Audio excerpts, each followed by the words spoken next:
हमारा देश भारत बाबा साहेब भीमराव अम्बेडकर के द्वारा लिखित संविधान के तहत चलता है और इसमें 3 मुख्य स्तंभ बाबा साहब ने दिए हैं, जिनके अलग अलग अधिकार और अलग अलग उत्तरदायित्व हैं। इन तीनों में एक विधायिका है, दूसरी कार्यपालिका है। ये दोनों संस्थान एक दूसरे के साथ जुड़े हुए हैं और एक तीसरा संस्थान न्यायपालिका है, जो इन दोनों के कार्यों की समीक्षा करता है और संविधान से इधर हो जाने या भटक जाने से ये उनको रोकता है और सही राह दिखाता है।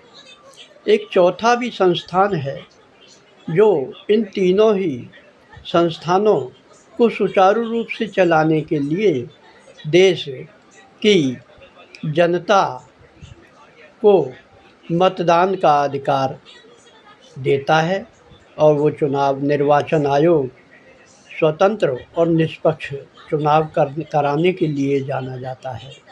लेकिन 10-11 वर्ष से देश के हालात बहुत ही नाजुक दौर से गुज़र रहे हैं और चारों संस्थान एक दूसरे के साथ उलझे हुए हैं।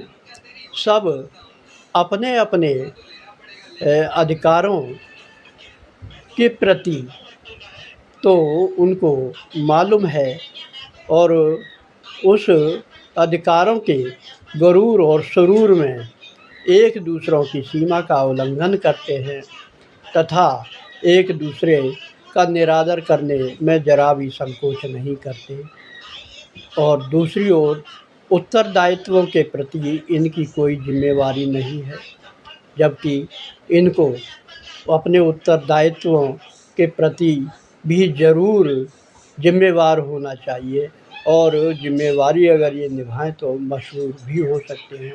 लेकिन ऐसा कुछ भी नहीं हो रहा है। इस देश के संविधान को सही ढंग से चलाने के लिए देश की जनता का ही अब भरोसा रह गया है।